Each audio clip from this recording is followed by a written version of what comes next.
ابو ذر غفاری رضی اللہ عنہ سے روایت ہے کہ نبی کریم صلی اللہ علیہ وسلم نے اللہ تبارک و تعالیٰ سے روایت کرتے ہوئے بیان کیا کہ اللہ نے فرمایا، اے میرے بندو، میں نے ظلم کو اپنے اوپر حرام کر لیا ہے اور اسے تمہارے درمیان بھی حرام قرار دیا ہے، لہٰذا تم ایک دوسرے پر ظلم نہ کرو۔ اے میرے بندو، تم سب گمراہ ہو سوائے اس کے جسے میں ہدایت سے نواز دوں، بس تم مجھی سے ہدایت مانگو، میں تمہیں ہدایت دوں گا۔ اے میرے بندو، تم سب بھوکے ہو سوائے اس کے جسے میں کھلاؤں، بس تم مجھی سے کھانا مانگو، میں تمہیں کھانا دوں گا۔ اے میرے بندو، تم سب ننگے ہو سوائے اس کے جسے میں لباس پہناؤں، بس تم مجھی سے لباس مانگو، میں تمہیں لباس دوں گا۔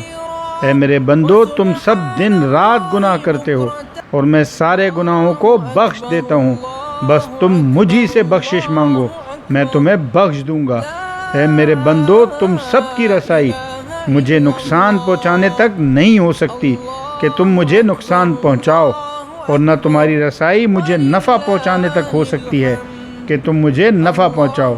اے میرے بندو، اگر تمہارے پہلے کے لوگ اور تمہارے آخر کے لوگ اور تمہارے انسان اور تمہارے جنات تم میں سب سے زیادہ متقی شخص کے دل جیسے ہو جائیں تو یہ میری سلطنت میں کچھ اضافہ نہ کرے گا۔ اے میرے بندو، اگر تمہارے پہلے کے لوگ اور تمہارے آخر کے لوگ اور تمہارے انسان اور تمہارے جنات تم میں سب سے زیادہ فاجر شخص کے دل جیسے ہو جائیں تو یہ میری سلطنت میں کچھ کمی نہ کرے گا۔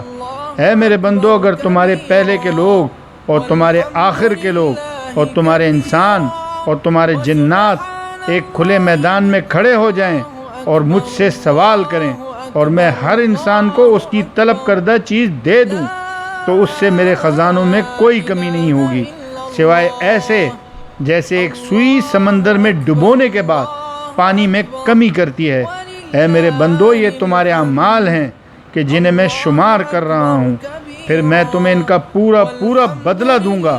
تو جو شخص بھلائی پائے وہ اللہ کا شکر ادا کرے، اور جو اس کے علاوہ پائے تو وہ اپنے ہی نفس کو ملامت کرے۔